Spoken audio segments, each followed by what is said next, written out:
Those are my qualifications before becoming a coach and going on this journey. I am a daughter of three brothers plus me, a daughter of 2 alcoholic parents. And we grew up with a combined salary of about $20,000 a year. We knew food stamps all too well. And because of the alcoholism that was going on, life was very unpredictable. You never knew what you were going to get. As I grew up, I definitely had issues with trying to rescue my parents. I wanted to save them from themselves. And so my entire life revolved around helping take care of my brothers, somehow taking care of them, and then at the end of the day, there was me trying to take care of myself, trying to figure life out, and growing up way too fast. In the 10th grade, things had gotten to their worst. And I had to quit school to be able to take care of my dad and to make sure that my brothers were going to be okay. At 16 years old, I moved out on my own, and I continued to try my hardest to end up as far from where they were as I possibly could. I bought a house at 20, and little by little, life seemed to be getting really good. Unfortunately, a few things started to happen, and I ended up in bankruptcy because of having a premature baby. And I thought, why me? Why does my life continue to spin out of control? Why does everything seem to be against me? I want to tell a story today that I don't tell very often, and it's really important to me. The guy you see up there, that's my hero. I had an older brother, his name's David, and he was always the one consistent thing in my life. I always knew what I could expect from Dave. He was chill, he was a punk rocker, and I would sneak into his room in middle school, steal his Blink-182 shirts, his Rancid things, his chain wallet, and yes, I did rock Jinkos. And when I was 18 years old, my brother was diagnosed with brain cancer.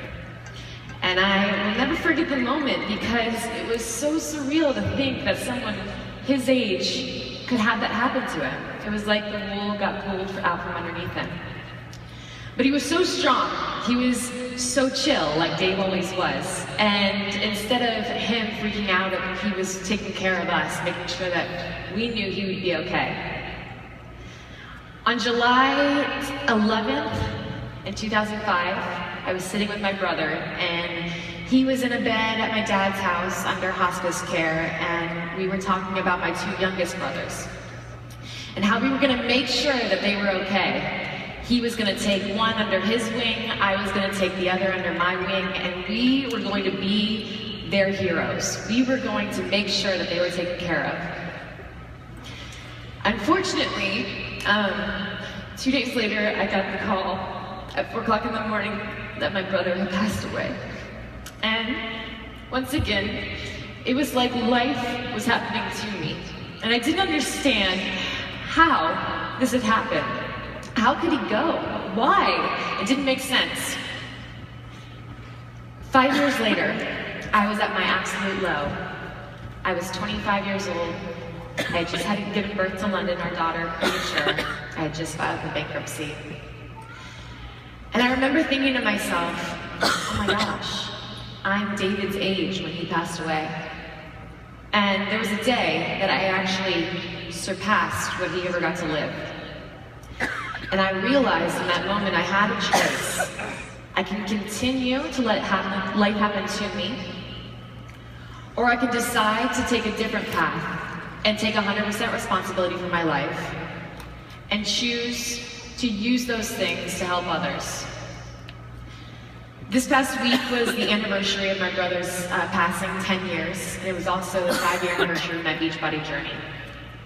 That was my defining moment. That was the moment I drew a line in the sand and I said, no more. I will not let my brother's life be lost in vain. I will live for every single moment from this day forward for both of us.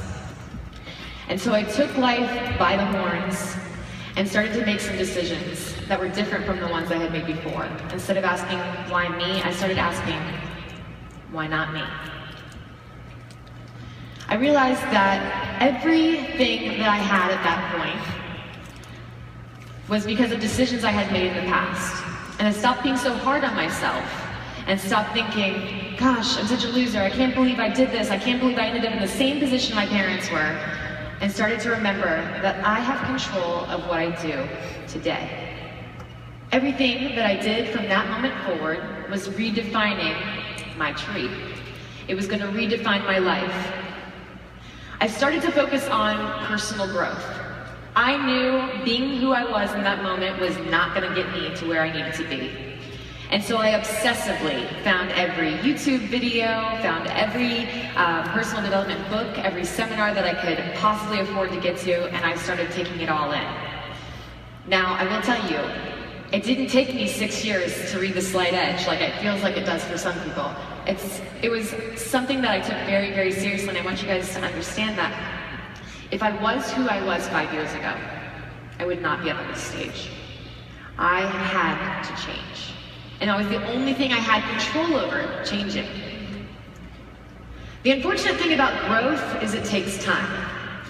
And that can be the most frustrating thing, right? Because you feel like you're putting in so much effort and then nothing's changing on the outside. But what I want to tell you that really changed my life is I stopped focusing on the results and I started focusing on the actions. Rather than saying, well, I'm doing this and I'm not getting this, I started just doing it. And doing it, and doing it, and doing it, and doing it, until, little by little, through all the cracks of that tree, a green leaf appeared. A new blossom. A seed of hope that had started to sprout. And I started to feel like, oh my gosh, maybe, just maybe, this is gonna be worth it. That maybe, just maybe, I might redefine my family tree. But then, you know, detours, closed roads.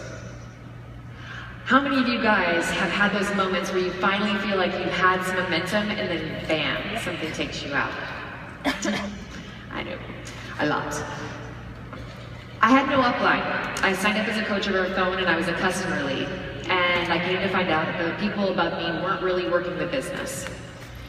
And every bit of me wanted to do what I had always done my entire life, which is put my hands in my head, say why me, and use it as an excuse not to succeed. But then I thought about my brother, and I thought about the pact that we had made. I said, not this time. I'm gonna reroute. It might take me a little bit longer, but I will get to that destination.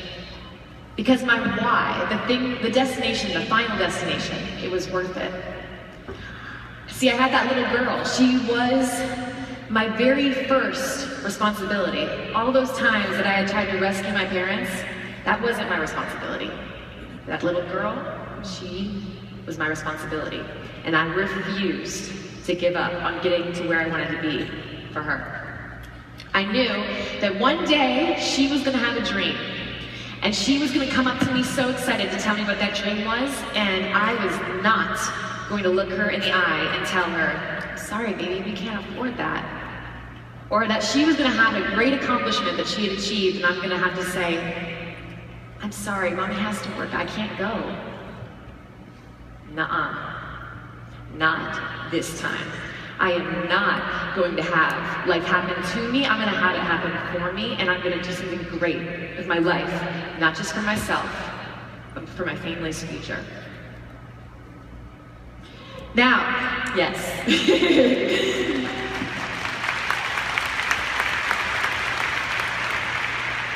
Now, I was not qualified, you know?